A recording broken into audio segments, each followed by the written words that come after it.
मित्रों, रामायण की कथा की इस कड़ी में आज का प्रसंग है कि मर्यादा पुरुषोत्तम श्री राम ने अपने हाथों से हनुमान जी को मृत्यु दंड क्यों दिया। महाबली संकट मोचन हनुमान जी को भगवान राम का सबसे प्रिय भक्त कहा जाता है। हनुमान जी भी भगवान राम से बहुत प्रेम करते थे। जब श्री राम अयोध्या के राजा बने तब हनुमान जी दिन रात उनकी सेवा में लगे रहते। एक दिन की बात है, राम के दरबार लगा हुआ था, राज कार्य चल रहा था। उस सभा में सभी वरिष्ठ गुरु और देवतागण उपस्थित थे। उस समय चर्चा का विषय था कि राम ज्यादा शक्तिशाली है या राम का नाम। सब लोग राम को अधिक शक्तिशाली बता रहे थे और नारद मुनि का कहना था कि राम के नाम में ज्यादा शक्ति है। नारद मुनि की बात कोई सुन ही नहीं रहा था। हनुमान जी इस चर्चा के दौरान चुपचाप बैठे हुए थे।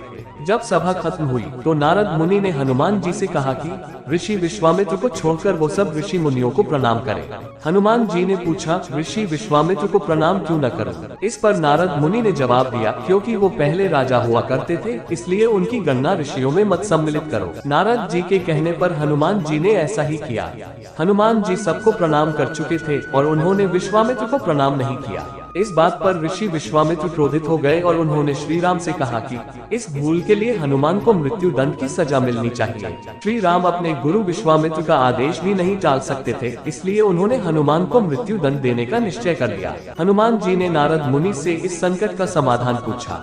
नारद जी बोले, हे अंजनी पुत्र, आप तो स्वयं संकट हरता हो और श्री राम के अनन्य भक्त हो। आप बेफिक्र होकर राम नाम का जाप करना प्रारंभ करें, कोई भी विपदा या संकट आपको स्पर्श भी नहीं कर पाएगी। हनुमान जी ने ऐसा ही किया। वो आराम से बैठकर राम नाम का जाप करने लगे।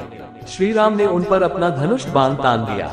साधारण तीर हनुमान जी का बाल भी बांका न कर सके। जब हनुमान जी पर श्री राम के प्रहार का कोई प्रभाव नहीं हुआ तो उन्होंने ब्रह्मांड के सबसे शक्तिशाली शस्त्र ब्रह्मास्त्र का उपयोग किया, लेकिन राम नाम जपते हुए हनुमान पर ब्रह्मास्त्र का भी कोई प्रभाव नहीं पड़ा। बात को बढ़ता देख नारद मुनि ने ऋषि विश्वामित्र से हनुमान जी को क्षमा करने का निवेदन किया। तब जाकर विश्वामित्र ने हनुमान जी को क्षमा कर दिया।